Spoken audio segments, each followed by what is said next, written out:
Hello and welcome to the Be Glad movement. My name's Pollyanna and I'm on a mission to bring you as many stories as possible of good coming out of bad and reasons to be glad. And this morning I'm joined by Samantha. Say hello, Samantha. Hi. Hi, yeah. Thank you so much for joining me today. I'm going to just let you crack on and tell your story. Okay, thank you, Pollyanna. So my story started back in 2010. Before that, I had been a makeup artist and I was running a really successful business. And I had clients and I had staff, and I was really probably running myself into the ground, and I wasn't listening to my body or my messages of my body. And I woke up on the 3rd of January, completely paralysed down one side of my body. Wow. Completely couldn't move. And then I kind of felt a little bit, but it was like it was as if it was dead, like a dead leg. And I was in the hospital for about 10 days getting different checks, and they come to the conclusion that it was caused psychosomatically. So basically, I had caused it myself through stress and overwork and overwhelm. My body, had just given up, and I had given my body decided that this is what it was. Wow.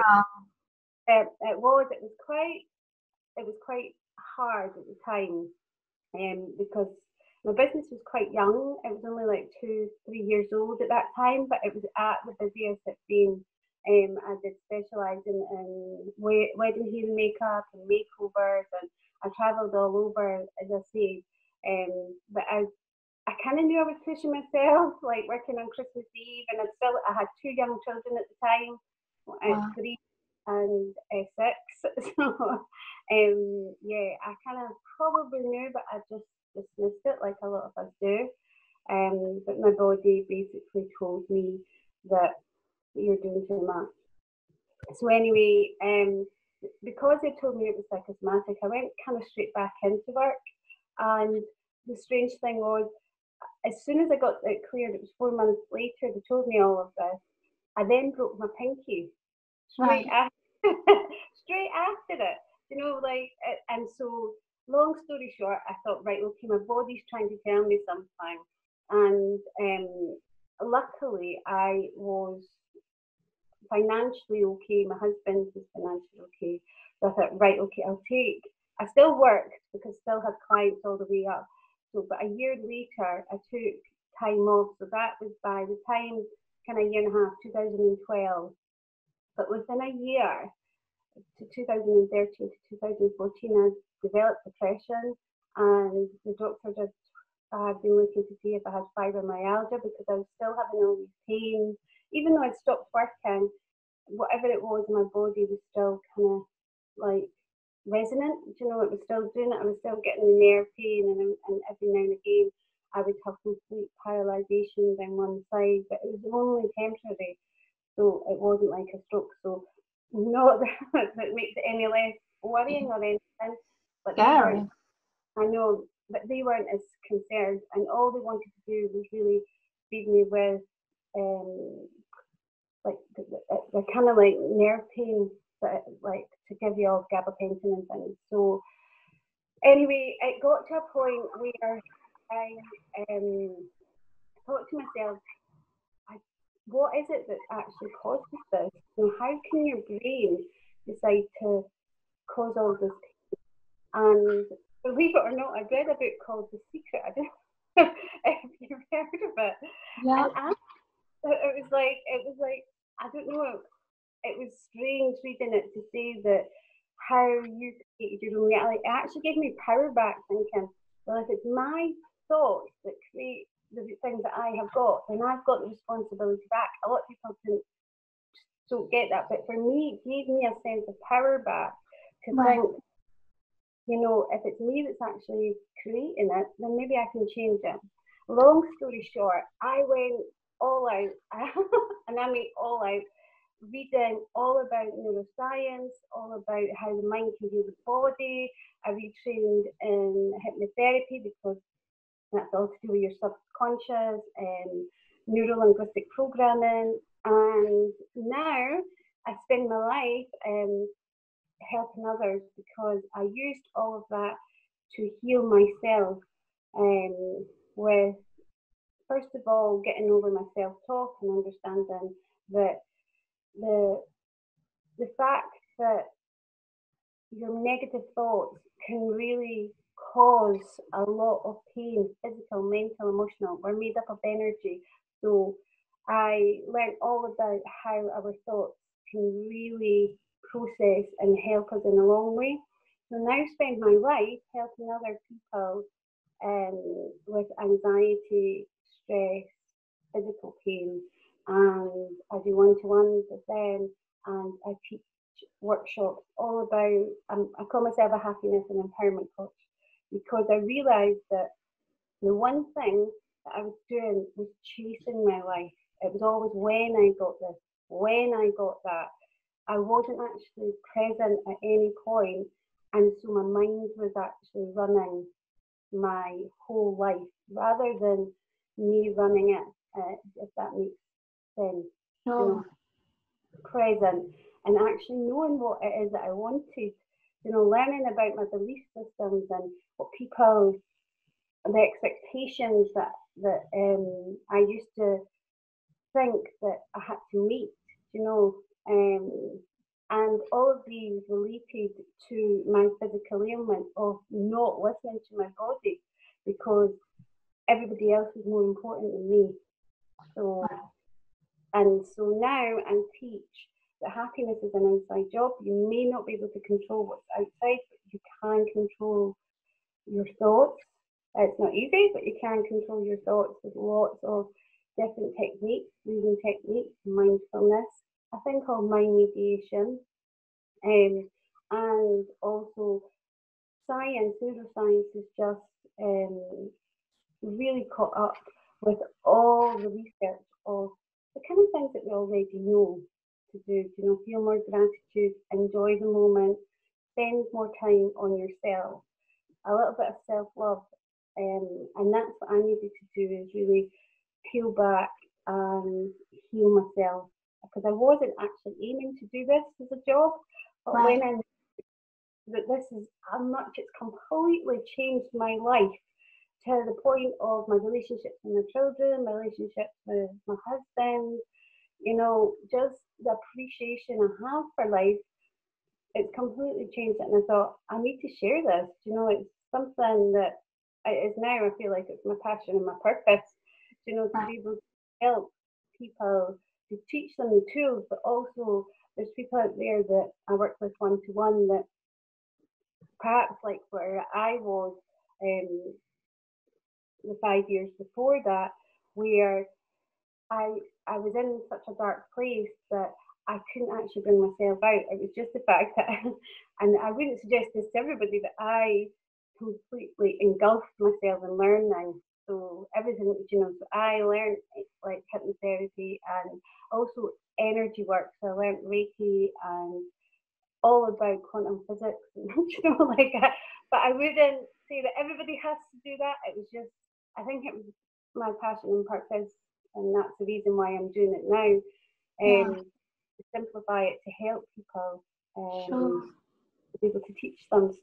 So through my adversity of really feeling powerless, and I think that's the whole point of what anxiety and stress does for us, is that we feel completely powerless.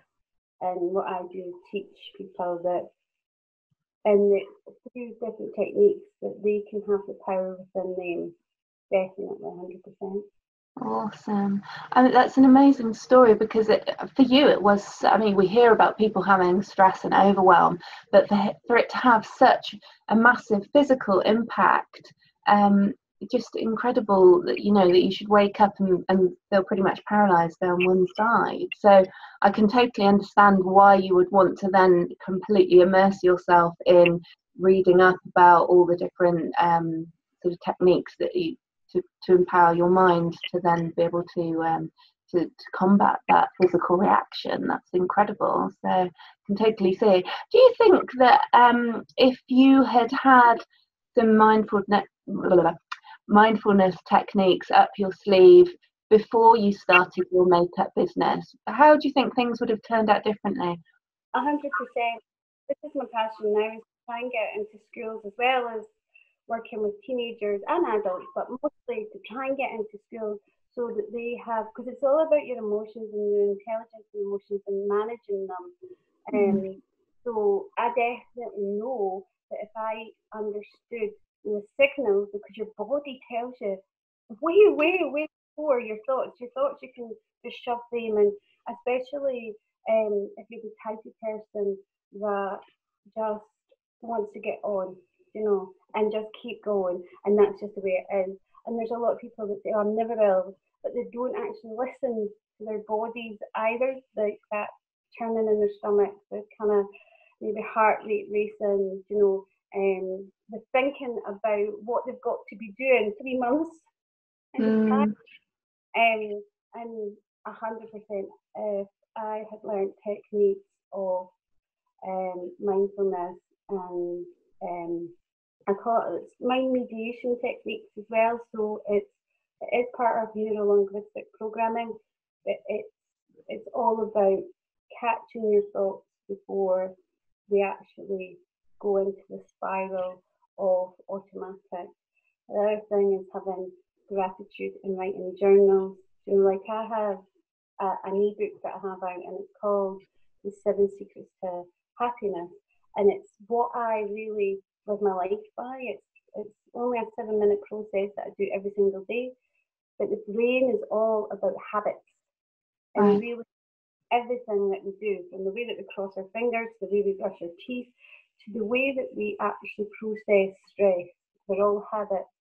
And it's about teaching people new habits that restructure and rewire the brain to look in. Really, it's about our frontal cortex, which is a part of the processing brain, so that you can make rational decisions. Then we go into stress. It drains the blood from that part, and yet it's where we're supposed to run and fight and think logically about what we can do, but it doesn't do it cognitively. When we're in the front part, that's when we think rationally about something. So what can we actually do? And we don't either rush in or freeze or fly, as it is with say. And so yeah, sorry, that was a long version of that, but yes, 100%.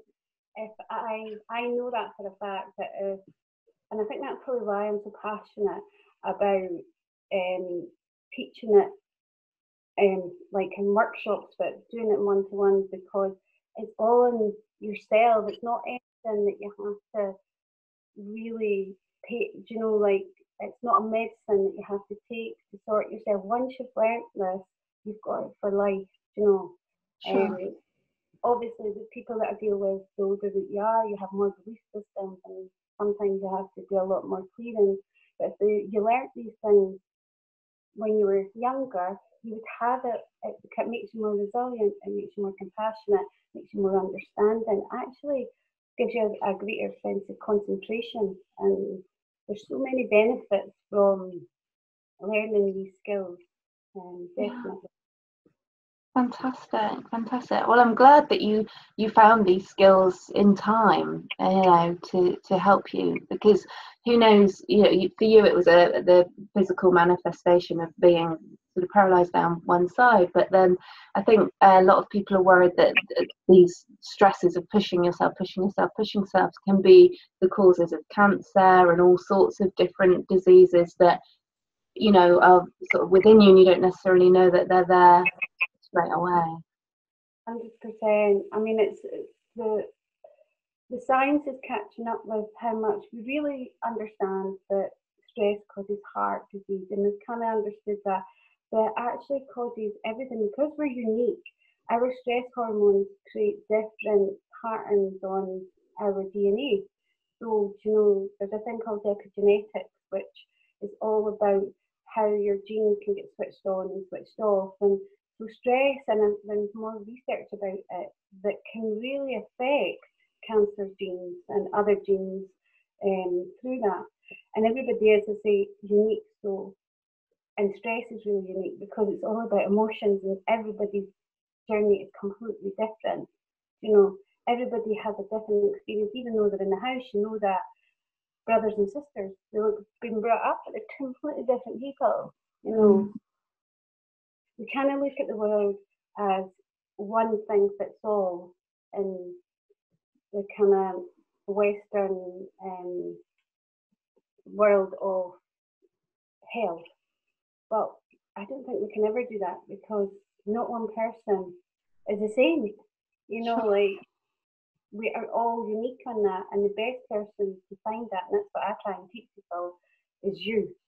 Once you start really tune into how you're feeling, your body, even by the foods that you eat, you know, I changed my diet, started to understand more about diet and about even the people that I surround myself with, that everything. When you start to learn that, you feel more powerful, and then when you feel more powerful in yourself, you have less stress. It's definitely, when I know myself, my clients as well, they feel as if they've not got any control. Right. You know, and that's what causes it. They feel like they can't control something, and it's about teaching them that they do. They may not be able to control the situation outside, but they can bring the heart rate down, which will give them more time to be able to make logical, rational decisions on things. And like physically, what happens to you when you're in fight or flight, you are releasing hormones such as cortisol, which is kind of sending receptors to keep you at that height for at least 6 to 7 hours. But the tools that I teach is called heart maths. You can reduce that, and you can actually reduce within a couple of minutes to do the opposite and put your head into coherence, which means that you're sending the receptors to your brain and the body to help it to calm down and send the kind of opposite to fight or flight. Cool. That's very cool. Yeah, a valuable tool to have up your sleeve as well. Yeah, and you've learned it for life. This is the things, it's like, once you learn these things, they're there forever, you know, and you can pick them, you know, it's like once you start riding a bike or driving a car, it's just about once you learn them, you just keep doing it and create these habits so that your brain really wants to be on that side rather than the automatic fight or flight. Sure. Awesome. Well, thank you so much for joining us. It's been great listening to you, and I'll share links to all your social media and website and whatnot at the end, so so that people can look you up. But thank you so much for joining us. If you like this video, please do hit the like and subscribe button, and you'll get notifications when new videos are uploaded. You can follow us on Instagram, Twitter and Facebook. If you search @Be Glad Movement, you should be able to find us. Please do get in touch if you've got a story that you'd like to share. It doesn't matter if it's something similar to what somebody else has shared, because I really do believe your story and your voice has the ability to help someone in their time of need. So please do get in touch, and I look forward to seeing you in another episode. Many thanks.